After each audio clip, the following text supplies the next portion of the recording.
आज हम बालों के झड़ने के पीछे छिपे विज्ञान की यूं समझिए तह तक जाएंगे, एक जासूसी कहानी की तरह।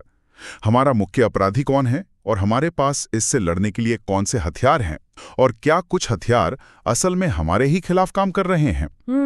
ये एक ऐसा विषय है जिस पर सुनी सुनाई बातें बहुत हैं, लेकिन जो वैज्ञानिक तथ्य हैं वो अक्सर पीछे रह जाते हैं। बिल्कुल, और इसीलिए हमारे पास अमेरिकी राष्ट्रीय चिकित्सा पुस्तकालय के अध्ययन, यूरोपियन डर्मेटोलॉजी फोरम के दिशा निर्देश और क्लीवलैंड क्लिनिक जैसी विश्वसनीय संस्थाओं से मिली सारी जानकारी है। हाँ, तो हमारा मिशन है इस विज्ञान को समझना और जो लोकप्रिय इलाज हैं जैसे मिनॉक्सिडिल और फिनेस्ट्रॉइड, उनके सबूतों को परखना। और ये भी देखना कि हमारी डाइट और नई तकनीकें इसमें क्या भूमिका निभाती हैं। तो चलिए इस केस को सुलझाना शुरू करते हैं। तो सबसे पहले जो मुख्य संदिग्ध है उसकी पहचान करते हैं, एंड्रोजेनेटिक एलोपेशिया यानी AGA।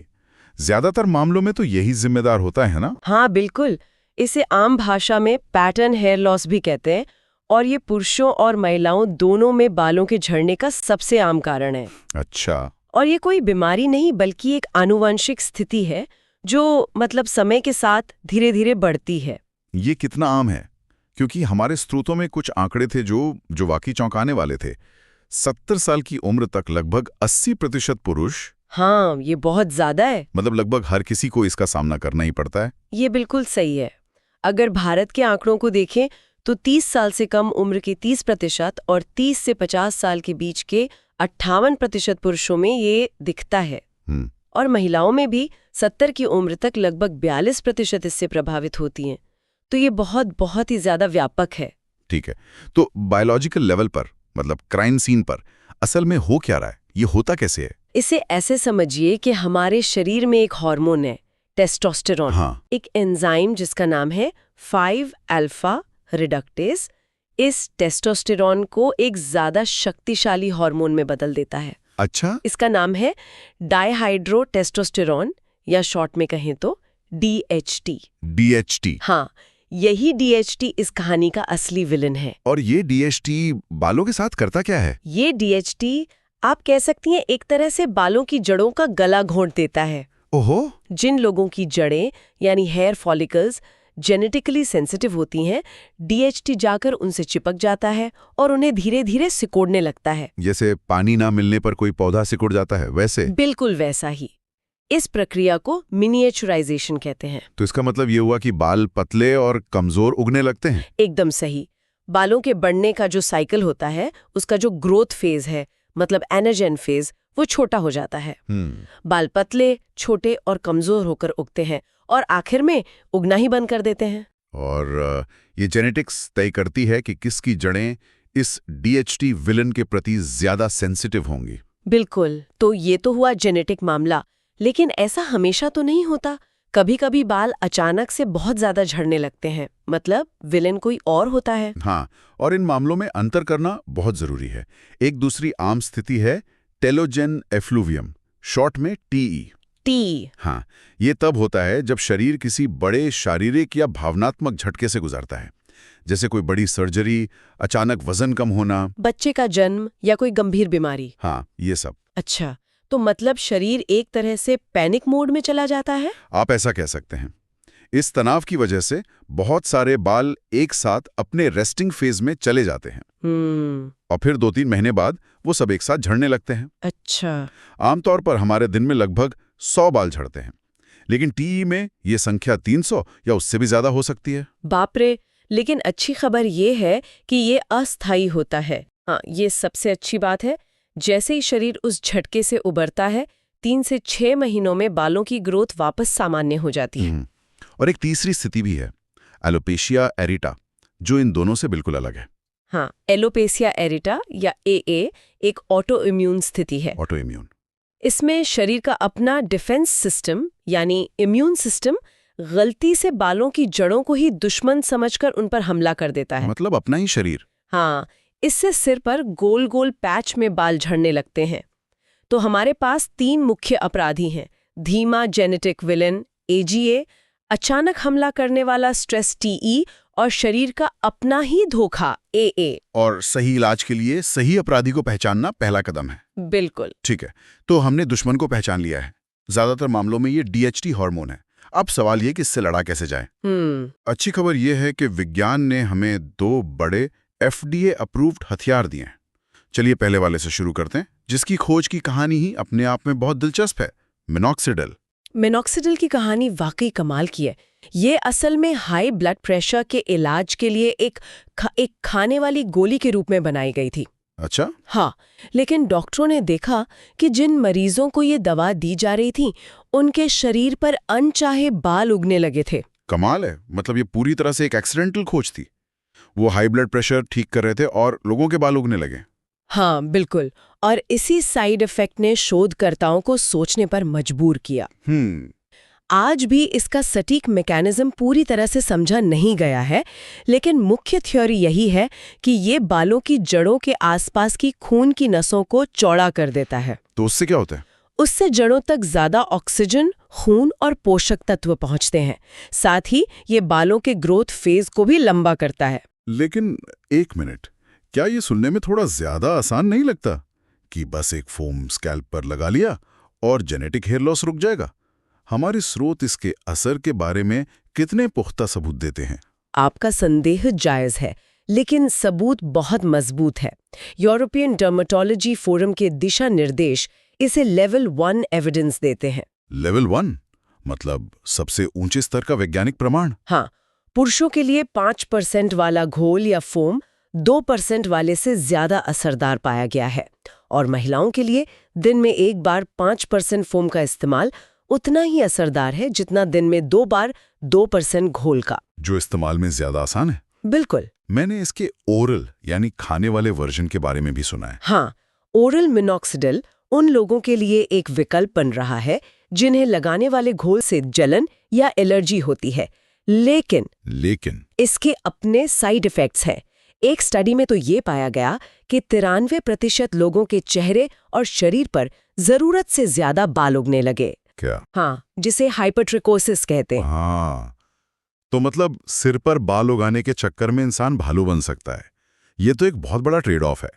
बिल्कुल, इसलिए इसका इस्तेमाल बहुत सावधानी से और डॉक्टर की निगरानी में ही होना चाहिए। और यही हमें हमारे दूसरे बड़े हथियार की ओर ले जाता है, जो बिल्कुल अलग तरीके से काम करता है, फिनास्ट्राइड। सही, ये वाला सीधे समस्या की जड़ यानी DHT पर ही वार करता है। एकदम सही। फिनास्ट्राइड उस 5-अल्फा रिडक्टेज एंजाइम को ही ब्लॉक कर देता है। अच्छा। इसे ऐसे समझिए कि अगर वो एंजाइम एक फैक्ट्री है जो टेस्टोस्टेरोन को DHT में बदलती है, तो फिनास्ट्राइड उस फैक्ट्री का स्विच ही बंद कर देता है। तो DHT बनता ही नहीं? बहुत कम बनता है, और जब DHT का स्तर घटता है तो बालों की जड़ों का सिकुड़ना रुक जाता है और बालों का झड़ना भी कम हो जाता है। इसके सबूत कितने मजबूत हैं? और इसके साइड इफेक्ट्स को लेकर काफी चर्चा होती है, जिसे कुछ लोग पोस्ट फिनास्ट्राइड सिंड्रोम कहते हैं। स्रोत इस बारे में क्या कहते हैं? पुरुषों के लिए इसके भी लेवल 1 एविडेंस है। रोज 1 मिलीग्राम लेने से बालों की संख्या में अच्छी खासी बढ़ोतरी देखी गई है। और साइड इफेक्ट्स? जहां तक साइड इफेक्ट्स की बात है, स्रोत बताते हैं कि कुछ दुर्लभ मामलों में यौन दुष्प्रभाव हो सकते हैं। और ये जो पोस्ट फिनास्ट्राइड सिंड्रोम है, ये उन लक्षणों को कहा जाता है जो दवा बंद करने के बाद भी बने रहते हैं। लेकिन ये कितना आम है, इसके क्या कारण है, इस पर वैज्ञानिक समुदाय में अभी भी बहस जारी है। मतलब ये बहुत आम नहीं है? नहीं, बिल्कुल नहीं। यहाँ पर एक बात जो मुझे सबसे दिलचस्प लगी वो ये है कि इन दोनों का एक साथ इस्तेमाल भी हो सकता है। हाँ, ये शतरंज के खेल जैसा है, जहाँ आप एक ही दुश्मन पर 2 तरफ से हमला करते हैं। और ये एक बहुत असरदार रणनीति है। हमारे पास एक स्टडी का स्रोत है जिसमें 5% मिनॉक्सिडिल और 0.25% फिनास्ट्राइड के टॉपिकल यानी लगाने वाले मिश्रण को टेस्ट किया गया। और नतीजे क्या रहे? और मोटाई में लगातार सुधार दिखाया और कोई बड़े साइड इफेक्ट्स भी नहीं देखे गए। तो ये इस बात को पुख्ता करता है कि 2 अलग-अलग तरीकों से काम करने वाली दवाओं को मिलाना बेहतर नतीजे दे सकता है। हाँ बिल्कुल। ठीक है, तो मेडिकल इलाज तो काफी असरदार हैं, लेकिन उस चीज के बारे में क्या जिसे हम रोज कंट्रोल कर सकते हैं? हमारी डाइट। आजकल हर कोई बायोटिन गमीज या हेयर सप्लीमेंट्स ले रहा है। विज्ञान इस पर क्या कहता है? ये एक बहुत ही जरूरी सवाल है, और शायद इस विषय में सबसे ज्यादा गलत जानकारी इसी को लेकर है। हमारे स्रोत इस बारे में बिल्कुल साफ है। अगर आपके शरीर में किसी पोषक तत्व की कमी है तो सप्लीमेंट मदद कर सकता है। लेकिन बिना कमी के बस ऐसे ही सप्लीमेंट लेना न सिर्फ पैसों की बर्बादी है बल्कि नुकसानदायक भी हो सकता है। एक मिनट, क्या आप ये कह रहे हैं कि लोग जो महंगे हेयर सप्लीमेंट्स ये सोचकर खरीद रहे हैं कि फायदा ही होगा, वे अनजाने में अपने बाल और ज्यादा झाड़ सकते हैं? हाँ ये तो पूरी तरह से उल्टा है। बिल्कुल। और हैरानी की बात यह है कि बालों के लिए बिकने वाले कई लोकप्रिय सप्लीमेंट्स में वही चीजें होती हैं जो ज्यादा मात्रा में नुकसान कर सकती हैं। जैसे? चलिए इसे तोड़कर समझते हैं। आयरन और जिंक, इन दोनों की कमी से बाल झड़ते हैं। अगर किसी को आयरन की कमी वाला एनीमिया है तो आयरन सप्लीमेंट लेने से जरूर फायदा होगा। सही है। और बायोटिन का क्या, जिसे हेयर विटामिन का तमगा मिला हुआ है? बायोटिन की कमी होना बहुत ही ज्यादा दुर्लभ है। जब तक किसी को कोई खास जेनेटिक बीमारी न हो, इसकी कमी नहीं होती। अच्छा। हाँ, इसलिए ज्यादातर लोगों के लिए बायोटिन सप्लीमेंट लेने का कोई सिद्ध फायदा नहीं है। ये मार्केटिंग ज्यादा है, विज्ञान कम। तो असली चौंकाने वाली बात तो अब आ रही है। हमारे स्रोत बताते हैं कि कुछ विटामिन असल में बाल झड़ने का कारण बन सकते हैं। हाँ, और ये हर किसी को जानना चाहिए। विटामिन ए, विटामिन ई और सेलेनियम, ये तीनों अगर जरूरत से ज्यादा मात्रा में लिए जाएं तो ये खुद बालों के झड़ने का कारण बन सकते हैं। और जैसा मैंने कहा, कई हेयर, स्किन, नेल्स वाले मल्टीविटामिन में ये अच्छी खासी मात्रा में मौजूद होते हैं। तो इसका सीधा सीधा मतलब ये है कि सप्लीमेंट्स के साथ अंदाजा ना लगाएं। बिल्कुल। पहले डॉक्टर से बात करें, जरूरत हो तो टेस्ट करवाएं। ये जितना ज्यादा उतना अच्छा वाला मामला तो बिल्कुल नहीं है। बिल्कुल सही। सिर्फ उसी चीज का सप्लीमेंट ले जिसकी आपके शरीर में वाकई कमी है। इन मुख्य इलाजों और सप्लीमेंट्स के अलावा विज्ञान लगातार आगे बढ़ रहा है। हमारे स्रोतों में कुछ नई तकनीकों का भी जिक्र है जो लोकप्रिय हो रही हैं। पहली है माइक्रो नीडलिंग। ये सुनने में थोड़ी डरावनी लगती है। ये सुनने में जितनी डरावनी लगती है उतनी है नहीं। सोचिए, आप किसी बगीचे की मिट्टी को नरम कर रहे हैं ताकि पानी और खाद जड़ों तक पहुंच सके। अच्छी उपमा है। माइक्रो नीडलिंग भी कुछ ऐसा ही करती है। इसमें एक छोटे से रोलर जिस पर बहुत बारीक सुइयां होती हैं को स्कैल्प पर चलाया जाता है। इससे दो फायदे होते हैं। एक, ये मिनॉक्सिडिल जैसी दवाओं को त्वचा में बेहतर तरीके से सोखने में मदद करता है। अच्छा। और दूसरा, ये त्वचा की कुदरती हीलिंग प्रोसेस को शुरू कर देता है, जिससे ग्रोथ फैक्टर्स निकलते हैं जो बालों के विकास को बढ़ावा दे सकते हैं। क्या इसकी प्रभावशीलता पर कोई ठोस अध्ययन है? हाँ, हमारे पास एक बहुत अच्छा अध्ययन है जिसमें माइक्रोनीडलिंग की तुलना प्लेटलेट रिच प्लाज्मा यानी पीआरपी थेरेपी से की गई। पीआरपी, जिसमें अपना ही खून इस्तेमाल होता है। हाँ, और दोनों ही ग्रुप्स को मिनॉक्सिडिल भी दिया गया। और नतीजे क्या निकले? कौन जीता? दिलचस्प बात यह है कि दोनों ही जीते। दोनों ही तरीकों से बालों की संख्या में बहुत अच्छा सुधार हुआ। अच्छा। अगर बहुत बारीकी से देखें तो माइक्रो नीडलिंग बालों की संख्या और घनत्व बढ़ाने में थोड़ी सी बेहतर थी, जबकि पीआरपी बालों को झड़ने से रोकने में थोड़ा बेहतर था। लेकिन सबसे जरूरी बात ये थी कि दोनों ही तरीकों से मरीज बहुत संतुष्ट थे। और उन साईफाई जैसी दिखने वाली लेजर हेलमेट्स और कंघियों का क्या, जो ऑनलाइन बिकती हैं? क्या वे सिर्फ दिखावा है? उसे लो लेवल लेजर थेरेपी या LLT कहते हैं। कुछ अध्ययनों में 16 से 26 हफ्तों के इस्तेमाल के बाद बालों की संख्या में बढ़ोतरी देखी गई है। माना जाता है कि ये कोशिकाओं में ऊर्जा का उत्पादन बढ़ाकर और सूजन को कम करके काम करती है, लेकिन इसके लंबे समय तक चलने वाले प्रभावों पर अभी और रिसर्च की जरूरत है। तो यूरोपीय दिशा निर्देश इसे एक सहायक थेरेपी के तौर पर सुझाते हैं? हाँ, मतलब ये अकेले शायद उतना काम ना करे, लेकिन मिनॉक्सिडिल या फिनास्ट्राइड जैसे मुख्य इलाजों के साथ मिलकर थोड़ा और फायदा दे सकती है। इसे एक सपोर्टिंग एक्टर समझिए, मेन हीरो नहीं। बिल्कुल, एकदम सही समझा। ठीक है, तो इस पूरी जासूसी के बाद चलिए सारे सुरागों को एक साथ जोड़ते हैं। आज की चर्चा के बाद कुछ बातें मेरे लिए बिल्कुल साफ हो गई हैं। पहली और सबसे बड़ी बात तो ये है कि एंड्रोजेनेटिक एलोपेशिया एक धीरे धीरे बढ़ने वाली जेनेटिक स्थिति है, जिसका मुख्य कारण DHT हार्मोन है। हाँ, दुश्मन को समझना लड़ाई जीतने की दिशा में पहला कदम है। दूसरा, मिनॉक्सिडिल और फिनास्ट्राइड, ये दो सबसे बड़े और सबसे ज्यादा सबूतों पर आधारित हथियार हैं। और हमारे स्रोतों के मुताबिक जब इन दोनों को एक साथ इस्तेमाल किया जाता है तो ये और भी ज्यादा शक्तिशाली हो जाते हैं, क्योंकि ये अलग अलग मोर्चों पर हमला करते हैं। बिल्कुल। तीसरा, सप्लीमेंट्स के मामले में बहुत ज्यादा सावधानी बरतने की जरूरत है। बहुत ज्यादा। बिना सोचे समझे विटामिन A, E और सेलेनियम लेना फायदे की जगह नुकसान कर सकता है। तो किसी भी सप्लीमेंट को शुरू करने से पहले डॉक्टर की सलाह और जांच सबसे सुरक्षित रास्ता है हमेशा। और आखिर में माइक्रोनीडलिंग और लेजर थेरेपी जैसी नई तकनीकें उम्मीद जगाती हैं। हाँ, और मौजूदा इलाजों को और असरदार बना सकती हैं, लेकिन अभी इन्हें पूरी तरह समझने के लिए और रिसर्च की जरूरत है। सही।